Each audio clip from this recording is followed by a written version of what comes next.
guys? The Bench Buddies are back with our week 2 top 25 video for NCAA football. As always, we got our college analyst Ty Smith with us in the cut. Currently has on the COVID IL list, so he's got lots of time to make these videos here. But before we get in it, make sure you hit that subscribe button. Get us to 200 subscribers. We will be doing that autographed item giveaway. But before we get into our rankings, we have the teams that dropped from the rankings. Oregon, Cincinnati. Obviously, Cincinnati lost a close game, and Oregon, well, they are losing Mario Cristobal and big games as well. So obviously, you're going to see them, pretty much falter a little bit. But in the others receiving votes, you have Florida State, BYU, Iowa, Tennessee, and Cincinnati as well. And Ty, which one of these teams probably has the best chance to get ranked next week? Definitely not Iowa. If I had to pick one just to kind of throw out of here, I would say Tennessee for sure because they're going to a really good Pittsburgh team, playing them on the road. That's a chance for a big win for them that I think they'll get. So I would say they have the best chance. Mm-hmm. Or I guess you could say BYU as well. They're hosting Baylor this week. So if either of those teams can win. Yeah, for sure. I mean, I agree. Kind of with the Iowa, I think we just kind of have them in there just because, they won, but nothing too obviously great of a game. And Florida State, I think, could be a sleeper team in the ACC. They could make a run at it just because of, the talent they're bringing back this year. But we'll start here at 25. We have the Houston Cougars. And, well, they're dropping 4 spots here. And that's in part to them winning a thriller in triple overtime at UTSA last week. They rallied from a 14-point deficit in the second half. And, it probably will be a good win for them, especially on the road. First game of the year in triple overtime. And UTSA, has had a good track record last year with their record. What was it, I believe? 10-2 going into the bowl game. Like and if you look at that stat there, UTSA has won 11 of the last 12 games at home before that game. So they were almost unbeatable at home. But their quarterback obviously proved he can hang in big games down the stretch, and he had no turnovers with 3 tutties. All right, we got Pittsburgh at number 24. Kind of pulled a rabbit out of the hat at home against West Virginia. That's a big rivalry. So anytime they can beat them, it's a big win. But obviously got a little lucky on that pick 6 that was right in the dude's hands. But a win's a win regardless. Now they have Tennessee at home. So a chance for them to move up in our rankings big time if they can win that one. Their quarterback looked good. Obviously they lost Kenny Pickett last year, but the defense is going to have to pick it up against a good Tennessee team because Tennessee is a lot better than West Virginia. 23, we have the Wisconsin Badgers. They're dropping a spot just in part to some teams moving into our rankings here. But this was a very ugly 30-0 to nothing win. If you had to ask me, they ran the ball great, obviously. Braylon Allen for 148, 2 tutties. Graham Mertz, I mean, he was almost perfect through the air, but the defense, kind of struggled to at least, set some tone early because they were, driving down the field early, and then they opened up the game with that 100-yard pick 6. But ever since then, defense just took over and carried Wisconsin to a win. All right, 22, we got Miami. We have them a lot lower than most people do. They scored 70. That's something, but they were playing Bethune-Cookman, so it's hard to take anything away from that. Now they get Southern Miss, another what should be an easy win. For us, it's kind of like we have to see it to believe it with this team. They've been hyped up a couple years now and have really underperformed. So the coaching is there now. It's just whether they can put the talent together. So we have them a little lower here at 22, but we'll see if they can prove it to us. 21, we got the NC State Wolfpack, and they are taking a huge hit here just because they really should have lost this game. Their kicker for East Carolina, obviously, has been probably going through it this week with a tough week, missing the extra point to tie and then having the chance to win it, redeem himself, and he misses that as well. But hey, a win is a win down the stretch. And, this NC State team, we had them, relatively high, right around where most people have them as well. But they were, the second favorites to win the ACC behind Clemson. And I think this is a wake-up call early in their season. They have a cupcake game this week against Charleston Southern. And I think, they could really turn it around here, put up some big numbers, and be just right back where we thought they would be. All right, we got Kentucky here at number 20, kind of just a ho-hum win over Miami, Ohio. Uh, Will Levis, 300 yards, 3 touchdowns, just what you expected out of him, but only rushing for 50 yards. I think that's a little alarming against a MAC school, especially in a game that was kind of a blowout. You should rack up the rushing yards in the second half. So that's something to keep an eye on as they play a good Florida defense this week at Florida. And they have really struggled with Florida over the last like 40 years. They've only beat them like twice in that whole time span. So it's a team that they really struggle to beat. I don't know if that's going to keep happening, but I'm sure they've had this game circled since the start of the season. So big game for them coming up. 19, we have the Nittany Lions escaping with a victory in Purdue. And honestly, I didn't think they were going to do it, but Sean Clifford just came alive in that last minute 40. Led him down the field. I think it was an 82-yard drive, perfect on the drive, made big throws when he needed to. And, that's that experience that Penn State needs. And, they need it every game as well. If this Penn State wants to be as good as many people can see them being. This week they got an easy game versus Ohio at home, so they should not struggle at all there. But in my opinion, if this Penn State team wants to be great, they got to have a better run game. They had only 98 yards on 32 attempts, and that's a little less or a little over 3 yards a carry. And that's not going to get it done in the Big Ten, especially with all these great defenses this year in the Big Ten. But Penn State, no reason for concern. It was a tough game to open up the year on the road, prime time, first college football game. A lot of pressure there, but they did manage to get it done. All right, we got Texas at 18. Easy win week 1, even though they started a little slow. But, I mean, now they have the test of all tests. They have Alabama coming in, number 1 team in the country by a long shot. So we'll really find out if they're back. I mean, I don't think they even have to win the game to prove that they're back. I mean, they're 20-point underdogs. So even if they can compete in this game, I think they can really build off that moving forward. But if they just kind of roll over and get blown out at home by 30 plus, then they have a lot of work to do. So this week will tell a lot about them. And if Quinn Ewers is the guy, then he should be able to, have a decent game on this Alabama defense. But the Texas defense, I think, is really going to struggle. So we'll see if they can keep it close at least this Saturday. 17th, we have the Ole Miss Rebels. And this is a game that I think could have been a little more lopsided, but it is a different situation here. They got Jackson Dart coming in to replace Matt Corral. And I mean, he didn't do anything spectacular, obviously, 154 yards, touchdown and interception. But this was all about the running back duo of Evans and Judkins combining for 217 on the ground and a tutty. But I think this Ole Miss team is going to have to take these cupcake games early in the season to really figure out what kind of team they want to be before they get into SEC play and, really have to grind out every victory. All right, number 16, we have Florida. Big opening win for Billy Napier as he makes his debut. And it's just a huge win for Florida. Obviously, had a terrible year last year. So kind of showing that they're back, obviously, with a really big win over a top 10 team. And Anthony Richardson looked great at quarterback. Not sure why he never started last year. Obviously, he was better than Emory Jones, but that's for another time. But they looked really good. They have another test this weekend with number 20, Kentucky. But if they can get through that, me and Zach were saying they're probably a top 10 team. So going forward, I think that's a really scary team in the SEC that could really compete to win the conference. At 15, we have another SEC team, the Arkansas Razorbacks, escaping at home versus Cincinnati, who, a lot of people thought could give them a game. But, they came out on top. And I think this is a very underrated team that has 2 tough tests to start the year because now they face South Carolina, who has Spencer Rattler. And they're a team that could make some noise in the SEC as well.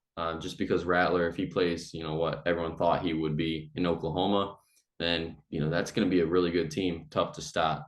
But with this Arkansas team, they have a very good balanced attack, rushing attack, and obviously KJ Jefferson can do it all, especially running the ball, 62 rushing yards and a tutty. But they're going to have to play better, essentially, because it was kind of sloppy at times here against Cincinnati. But if they want to compete with the SEC schools, they got to clean that up. All right, Oklahoma comes in at number 14. We have them, another team that we have a lot lower than most people do, but they lost a lot from last year, including Lincoln Riley, Caleb Williams. So there's a lot for them to kind of put together this year. They looked really good in week 1 against a subpar UTEP team, and they have another cupcake this week against Kent State. So we won't know too much through 2 games for them. But I think Brent Venables is going to do a really good job with this team. And if their defense can figure it out, you always know they're going to have a good offense. So if the defense is good enough under a defensive coach in Venables, then this is a really scary team like they were, the last 5 to 10 years. 13, we have the Wake Forest Demon Deacons, and obviously the big news coming from them is Sam Hartman has been medically cleared to return to competition. More than likely, he will be starting on Saturday, depending, if something bizarre were to happen. But we'll talk about his backup, Mitch Griffiths. You got to show him some love for the one game. More than likely, he's going to start. 288 yards, 3 tutties, and they did exactly what they wanted him to do. Just get through the game and, don't make mistakes. He didn't make any mistakes. But you also got to talk about the running back room. I mean, there was a ton of people. I couldn't list them all here with rushing attempts and yards, 212 total rushing yards. And speaking about a ton of people, you had 11 different players catch a pass as well in this game. So it really shows that Wake Forest has some depth at the wide receiver and tight end position. And moving forward, I think Wake Forest could be a sleeper team to win the ACC as well, because I know if you bet on them preseason when Sam Hartman was out, I'm sure those odds skyrocketed now that Hartman is back in. All right, at 12, we have Oklahoma State, a team that looked really good on offense. Quarterback Spencer Sanders, over 400 yards and 4 touchdowns. The defense, though, 500 total yards to a MAC school in Central Michigan. Now, a lot of those were in garbage time when the game was already decided, but, really good teams don't give up 44 to a MAC school, so they got to figure that out. I know it's only week 1. There's still time to fix it, but it could be a big loss losing their defensive coordinator to Ohio State after last season. We'll see if they can figure it out. They have a test this week with Arizona State, who I think is going to be a pretty solid team this year, so we'll see if the defense can hold up against them. But by the time they get into the Big 12 play, they're really going to have to figure it out, because obviously that's a really offensively driven conference. So if they're not able to play good defense, they're going to really struggle. 11, we have another Big 12 team in the Baylor Bears. Not much to be said here about these Bears. They do have a tough test going to BYU this week. That'll be a very good game. But the 6-game winning streak heading into that game is actually the longest in FBS right now. And they're actually facing BYU, who's joining the Big 12 next year. So it could be a little preview of what we could get next year as well in conference play. All right, we're keeping Utah in the top 10 at number 10. We're not going to punish someone for playing a road game against Florida in week 1. I mean, props to them for even scheduling that game. And obviously the way they lost, throwing a pick when they only needed 3 to tie. Really tough way to lose in week 1, but they really could win out and still make the playoff. Their season's not done, even though they're 0-1. And I think they really have a chance to do that, because this is still a really good team. Obviously, playing at Florida is never easy, so you can't really give them too much for losing that game. And I think they'll bounce back. Obviously, an easy game this week, but even going forward, I think they'll be just fine. At 9, we have the Michigan State Spartans, and I know that, the Spartan fans are going to call me biased because I'm a Michigan fan, but I mean, it was kind of a struggle here going into the fourth quarter. It was 21-13. Western looked like they were just about to go down and score, and put this game even closer, but, they hold them, and then State obviously jumps on them late, score 2 touchdowns in a matter of 2 minutes late in the fourth to really put this one away, make it look a lot better than it actually was. But I think there is a slight bit of concern there. Western isn't this team that we thought is going to compete with Michigan State, probably should be a blowout. But I think it's more or less just converting on third down, coming down to it. 3 and 10 on third down conversions is never good against a very, poor MAC school here. And they're just going to have to figure that out. But we did learn about the State team that the secondary is going to be a liability against teams that can absolutely, throw the ball which way.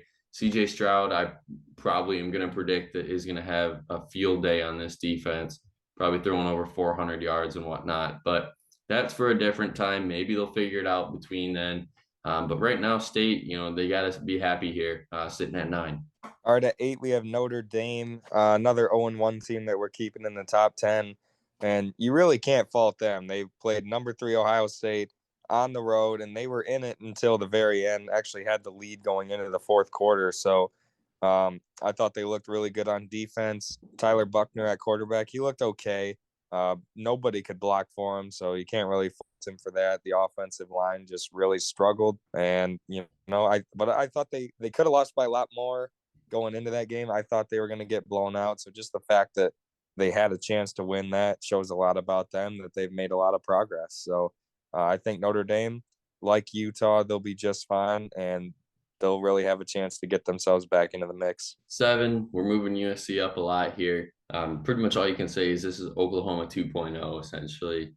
Huge blowout win against Rice at home. No one was there at that game, and everyone's clowning USC already. But to be fair, it was 104 degrees, and I wouldn't want to sit there either and watch, USC absolutely throttle this team. But they did have one of their highest scoring performances since 2008, averaged almost 9.5 yards a play. And, if you really think about that, that's almost a first down every single time they have the ball. But, could the Pac-12 start becoming the new Big 12 as well? Just because, what Lincoln Riley brings over there to the West Coast. All right, at 6, we have Clemson really only moving up because teams in front of them lost, because they did not look great until that fourth quarter when they really just pulled away. The game was a lot closer than that score looks at 41-10. Another lackluster performance from DJ Uiagalelei. He looked good compared to last year, but still a lot of improvement needs to be made in his game. The defense, just like last year, looked really good, but they're having the same issues that they had through week 1. I mean, the offensive line is struggling, and the quarterback play is not there. So they got to get that figured out. They have a cupcake this week. I think they're still the favorite to win the ACC, but it's not going to be as easy as we originally thought. 5, staying put, we have Texas A&M. Nothing overpowering here against Sam Houston, but when you hold a team scoreless, obviously the defense came up big. But on the offensive side, I know 31 points looks like a lot, but realistically against a team like this, it's not. And unfortunately, in the SEC, you got to put up a lot of big numbers because, you see Alabama putting up huge numbers every week, no matter who they're playing. And I just think Texas A&M is just a step back from those big time teams in the SEC like Georgia and Alabama. But they did play well, and you can't really fault them for doing what they did. But App State, I think, could give them a game that people probably won't think is going to be as close as it is, because App State, obviously they have history with pulling off some huge upsets, and could this one be another? All right, we have our Michigan Wolverines at number 4. I was pretty satisfied with the game Saturday. I thought the defense looked really good, which is, the unit that I was worried about going into this year, especially the D line. That was the main unit that I was really worried about, and I thought they looked really good. They had, I think, 3 to 4 sacks in that game. 17 players caught a pass. I mean, that's just crazy. About 80 players got into the game, and it was just a blowout. This week they're favored by 51, so it should be another absolute beatdown. But the quarterback battle, that's the main story here with Michigan. J.J. McCarthy gets to start Saturday, and then allegedly there's going to be a decision made after that on who the permanent starter will be. So we'll see who that is. I don't really want to say who I'm pulling for, but there is someone I am pulling for. Just don't really want to put it out there, but I'm ready for the battle to be over and to know who the quarterback is. 3, we have the Buckeyes, and I was tempted to move them up here, but just the teams ahead of them just showed so much more, and I think it's just because of the offense. Obviously, the defense was excellent here, and holding Notre Dame with Marcus Freeman making his debut. Props to this whole Ohio State team. They did what it takes to get out with a win, and you're going to look back last year. Georgia won 10-3 and against Clemson, first game of the year, and they turned out to be the best team in the country, win it all, and no one really thinks, oh, they only won 10-3. And I think that's going to be kind of the similar situation here with the Buckeyes. They were losing at one point. I think everything's going to be just okay. I'm sure Stroud's going to come out with a huge week this week against Arkansas State. Expect to be in the 50s here for Ohio State, points-wise or more. But no panic necessary here in Ohio. All right, number 2, we have Georgia. They definitely have an argument to be number 1, but we're going to keep Alabama up there. But 49-3 speaks for itself, especially when they were playing an Oregon team that was ranked 11. I will say we only had them at 25, so it makes us look a little smarter for that because, I mean, Georgia just imposed their will. Stetson Bennett looks like a Heisman quarterback. He doesn't just look like a game manager like he was last year. Obviously, the defense lost a ton of talent from last year, but it didn't matter. I mean, they just absolutely dominated Oregon, and they play in the SEC East, so their schedule is not super tough this year. They're going to have Florida and Kentucky, but outside of that, I mean, it's going to be kind of a cakewalk to the SEC championship, especially with the way they played. That one, of course, we do have Alabama. 55-0 versus Utah State. Nothing new. Bryce Young having a great day. Nothing new. And, Will Anderson obviously holding the defense, doing their job and holding Utah State to nothing. Nothing new. But, they do have the big matchup at Texas going into Texas. And it's going to be, is Alabama really just going to shut them out and impose their will? You're gonna have to tune into the picks video to see where I'm kind of leaning, even spread wise as well. But they are facing former coach Steve Sarkisian. I think it should be a good meeting. But Alabama obviously has been number one for as long as I can remember. At least talking about this year, and that's why they're here at number one. That is going to be it for the video today. Make sure you guys hit that subscribe button. Again, just to be entered into our giveaway at 200 subscribers. It could be one of you guys that just hit the subscribe button. But until the next time, the Bench Buddies are out.